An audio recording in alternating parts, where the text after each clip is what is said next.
Hello students, welcome to English Learning, and today we will go for the traveling. In this winter season, everybody wants to go for the traveling because winter season gives us a romantic mood that we go for our travels. And if we are going for the travel, there is a confusion between whether we are going for the sea or for the hill. Somebody choose the hill and somebody choose the sea.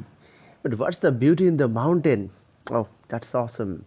The snow covered area, if we are going there, then it's the white beauty will mesmerize our eyes. Today, our topic is Ladakh. I think you were shivering from the cold, and the snow falls are just falling on you. And just imagine what's the beauty of this white mountain. Yes, every creature loves to roam, either in the human or we are talking about any migrated birds or the animals. They love to travel. They change their places. They change their geographical area to satisfy their mood, to make it comfortable for their every season. But today we are going to Ladakh. Share your experience in the live class also. Now, let's read what we are getting from the text. Ladakh. So, obviously, as we are talking about Ladakh, so please search it for the Google and find some images and the location. And if you have already gone there, then share with us. In the south of the massive Chantang plateau of Tibet lies the sacred mountain Kailash and its emerald lake Mansarovar.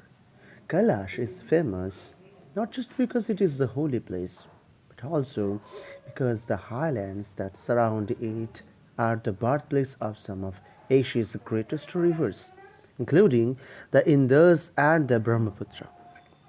But surprisingly, though these two mighty rivers have an almost identical source, they flow in opposite directions.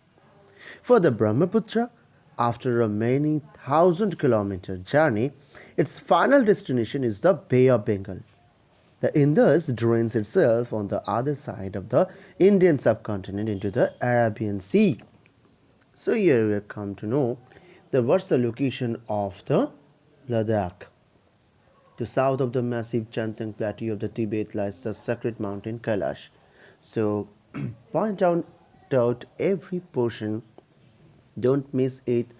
The inner questions can come from these portions. So obviously remember the Kailash and find out the location also. And it's Emerald Lake Mansarovar. What we have already got the exciting thing, that is the emerging of two greatest rivers. One is Indus, another one is Brahmaputra. Although their source is same, but their destination is not the same. So while we are talking about Brahmaputra, it's finding its destination in the Bay of Bengal. But Indus in the Arabian Sea, where Bay of Bengal in the east and the Arabian Sea in the west. Flowing northwards through the Chantan plateau of Tibet, the Indus enters India at Ladakh. It then flows into Kashmir and from there into Pakistan. Unlike the crystal blue of the snow-fed streams which continuously reinforce it, the river's silt-laden waters are grey. The river is fast flowing and smooth near Leh, where it rushes across a wide plain. But in the mountainous region east of Leh, the river is often a noisy torrent, frothing and foaming as it sways through narrow valleys and deep gorges. What happened here? So flowing northwards. So is flowing northwards through the Chantang plateau of Tibet, the Indus.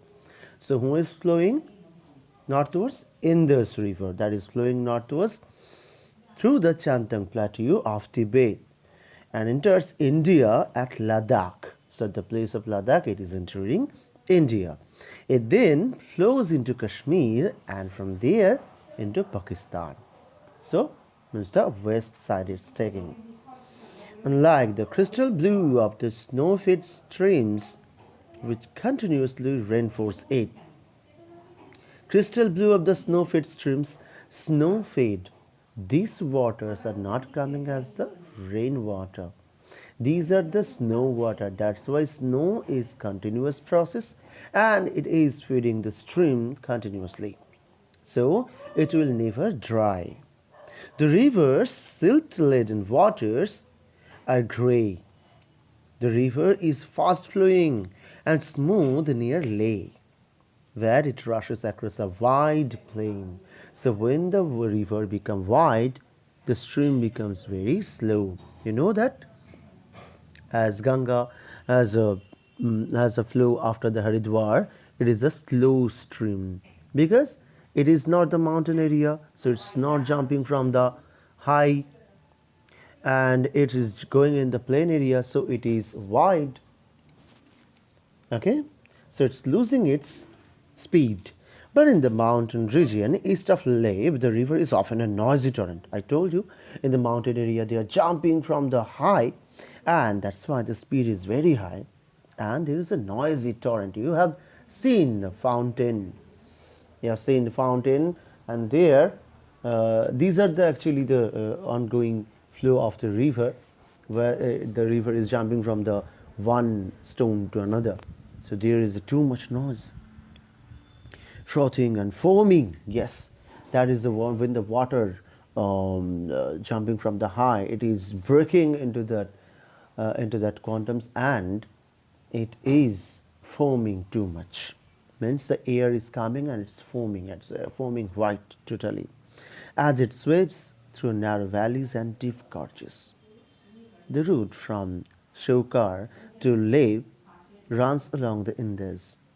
Following the tortuous route, the river has cut for itself through the Ladakh mountain range. The jeep carrying Bikram and his friend. We have found two characters here. Remember here? Bikram and his friends traveled along his road. So it's a travelogue. We must say it's not about that place and only the location. It's a travelogue. Someone has gone and someone is writing about it. Our author is writing, but he is writing about Vikram and his friends traveled along this road, often crossing the river from side to side on shaky suspension bridges. Though Bikram had not slept a wink the previous night, the fearsome beauty of the passing landscape energized his drooping eyelids, forcing him to stay awake. Yes, so here's a fearsome beauty. Why it's a fearsome beauty? Beauty is there that you are taking with your eyes. But where's the fearsome? It's a mountain, and the road is very narrow. If there is any mistake, they will fall down. So there is a risk just between that stay alive and death. Often crossing the river from side to side on shaky suspension bridges. Though Bikram had not slept a wink the previous night, still he is awake to see that fearsome beauty. Passing landscape energized his drooping eyelids. He is very, very numb now because he had not slept the previous night. Still, the beauty is catching his mind and taking him to that part of its, forcing him to stay awake. Prayer flags, omnipresent in Ladakh. Omnipresent means everywhere in Ladakh. Left a deep impression on Andrew Harvey, a foreign traveler. He says, on the way to Stock, there is a suspension bridge that spans the Indus. From the distance, it looks like a circus tent. Yes, from the distance, it will look like it. Then it is totally decorated with the with that prayer flags. Also, we tie it in our bike, the prayer flags. And why? Just look at that. The culture has come from them only. So it is so covered with prayer flags of every color. Yes, it's very colorful: blue, red, yellow, orange, everything. I'm sitting on the seat next to the driver, a young Ladakhi, and asking him, why there are so many prayer flags? He looks at me as if I'm mad. Mad means you don't know what that? If there were no prayer flags, the river would get angry. Oh, he answered that. Ladakh. Yes. Uh, um, yes. So he said that if there are no prayer flags, the river would get angry. How does it happen? Actually, this is the religious belief, and we also have the religious belief. If we don't do that, the God will be angry. It's like that. So the river here, they worship the river as a god, a goddess.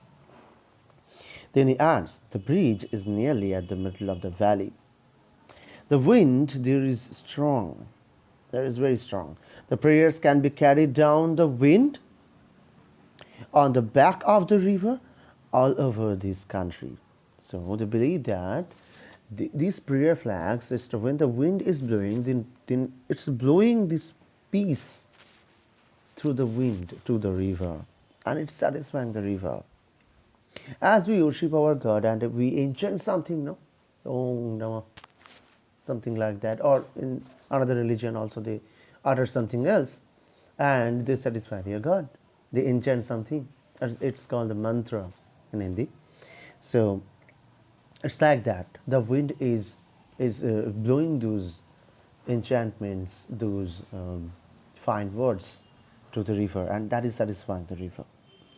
Okay, it is such a festive and exuberant gesture, covering the steel lines of the bridge with scarves and mantras and holy dragons. Here also you can see some local uses of the words, this mantras and holy dragons. They haven't translated into the English to give that essence of flavor of that. That I want to sing as a bridge, as a bus crosses a bridge, the prayer flags flap against it. The driver turns to me and smiles. Every time I'm crossing this bridge, I'm saying my prayers. It is so holy, this bridge, piles of stones. Sorry, it is so holy, this bridge. What's written there? How old is the bridge? He doesn't know. It is as if it had always been there, like the piles of stones in the mountains, like the stupas. Stoop, you have seen that? The heaps of stone, it's like a stoop, or it's like a statue. It's not a man made, it's a very natural. Like the small wayside shrines, the spirit of Ladakh has changed it into a shrine, an object of worship. So, what's a shrine? An object of worship, to worship the god or goddess. Does the bridge have what's written there? It's not clear. Does the bridge have an guardian Buddha? The driver smiled and did not answer. So here I'm stopping now. So we are just talking about Ladakh, and it's a traveler. We have taught, we have learned so many things in the Ladakh, and we have learned about the prayer flags. We have learned, and we can imagine in front of our eyes what's the beauty of this mountain and this white covered hills. And we have seen the religious belief also. They are maintaining that the rivers would get angry if the prayer flags would not be there. So how it's getting satisfied? So the wind is blowing those prayers, these enchantments to the river, and river is getting satisfied. So it's a belief, it's a religious belief. So not to get hurt, and that's it. Okay, so we will meet you in the live class, and we'll cover it out, discuss in the live class. Next, don't forget to find out in the location and the images of the Ladakh, and read some more about Ladakh. Bye bye.